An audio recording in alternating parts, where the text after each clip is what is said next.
Bonjour, je suis Fabien Dessureau, directeur de la construction pour le projet du Quartier des Lumières. Aujourd'hui, on veut vous parler de la complexité du projet, de tous les différents types de bâtiments qu'on va avoir sur place, puis qui, pour nous, devient un défi à mettre en œuvre dans une certaine séquence. Pour vous situer, ici au centre, on a la tour de Radio-Canada existante qui va rester là. Et je vais vous donner par différents codes de couleurs des produits qu'on va avoir.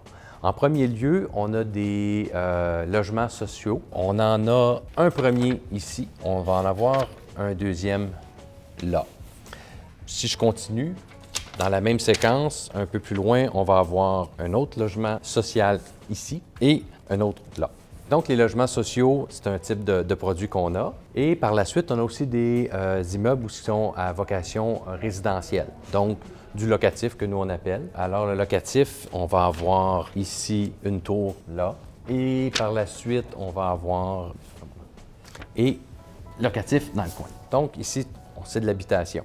Ensuite de ça, on va avoir des bâtiments qui sont à vocation plus type bureau. On a la tour proprement dite, c'est du bureau, c'est de l'usage de bureau. On a l'autre bâtiment qui est à l'arrière et celui sur le côté là. On va avoir aussi éventuellement dans une phase future d'autres immeubles à bureau. Ce qui va nous rester vers l'ouest, c'est des immeubles à condos. Donc, ces 5 bâtiments-là, c'est des bâtiments à condo.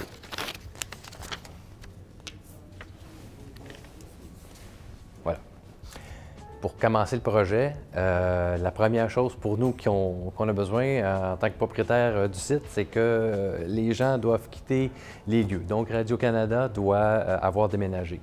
Je vais vous expliquer un peu avec la carte qu'on a ici, parce que on connaît bien la tour de Radio-Canada que vous voyez là.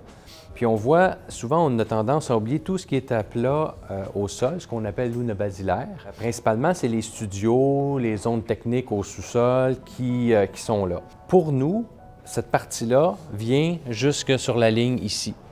Donc, tout ce qui doit se passer en termes de construction de ce côté-là implique nécessairement qu'on ait démoli les basilaires de la tour de Radio-Canada. Puis comme je dis, la tour, elle, par contre, va rester sur place. Nous, comme vous voyez, quand je parle de la ligne là, on doit commencer, parce qu'on s'est engagé auprès de la municipalité, de débuter avec du logement social dans notre projet, qui est ici, notre première. Et très rapidement, par la suite, va venir cette deuxième phase-là de social. La bonne séquence pour nous, ça serait qu'il y ait effectivement un équilibre entre le social, les condos, et au fur et à mesure que les tours de social sont montés, les condos vont suivre dans une certaine proportion, et nous, dans un même, je dirais, séquence, on va aussi construire du locatif, donc il y a un besoin, et on s'attend à ce que les immeubles à bureaux d'une première phase jusqu'ici, donc c'est la rénovation de la tour et la construction de 2 bâtiments commerciaux,